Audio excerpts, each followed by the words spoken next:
Friends, நம்ம veg kurma பண்ண போகிறோம். அதுக்கு அரைக்க வேண்டிய பொருட்கள் தேங்காய், பட்டை, கிராம்பு, ஏலக்காய் ஒன்று போட்டுக்கோங்க. கசகசா, ஒரு பச்சை மிளகாய், ஒரு 3 முந்திரி பருப்பு, 3-4 முந்திரி பருப்பு. இது எல்லாத்தையும் நல்லா பேஸ்ட் மாதிரி அரைச்சிடணும்.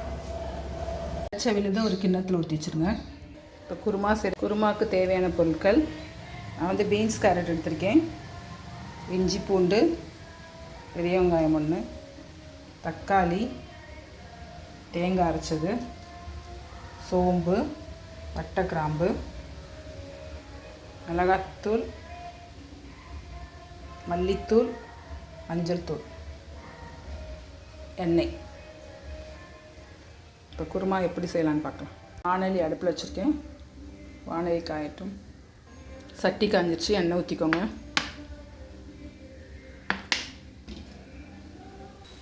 எண்ணெய் காஞ்சிருச்சு, பட்டை, கிராம்பு போட்டுக்கோங்க. ஒரு ஸ்பூன் சோம்பு போட்டுக்கோங்க. நறுக்கி வச்ச வெங்காயம் போட்டுக்கோங்க.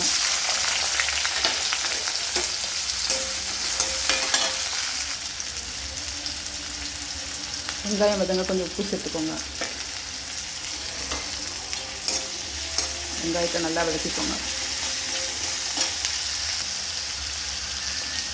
இஞ்சி பூண்டு சேர்த்துக்கோங்க.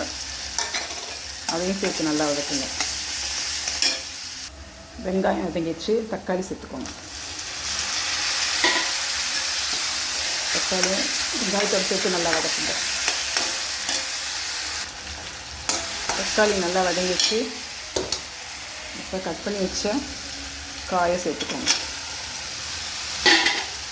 அதையும் நல்லா வதக்குங்க. நீங்கள் காயை வேக வச்சும் சேர்த்துக்கலாம்.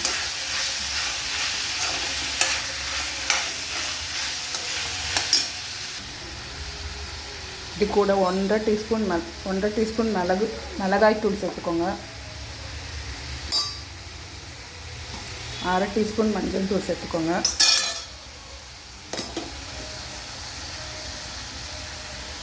2 டீஸ்பூன் மல்லித்தூள் சேர்த்துக்கோங்க. இது எல்லாத்தையும் நல்லா வதக்குங்க.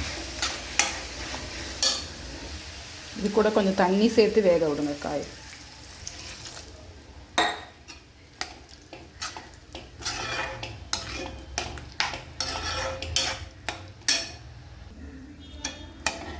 ஒரு மூடி போட்டு கொஞ்சம் ஒரு 5 மினிட்ஸ் வேக விடுங்க.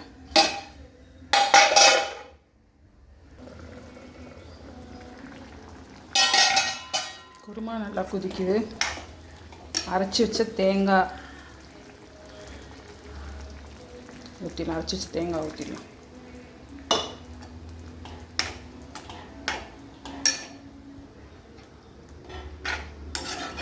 தேங்காய் ஊற்றியாச்சு. நல்லா கொதி வரட்டும். ஃப்ரெண்ட்ஸ், வெஜ் குருமா ரெடி ஆகிடுச்சு. சுவையான வெஜ் குருமா ரெடி.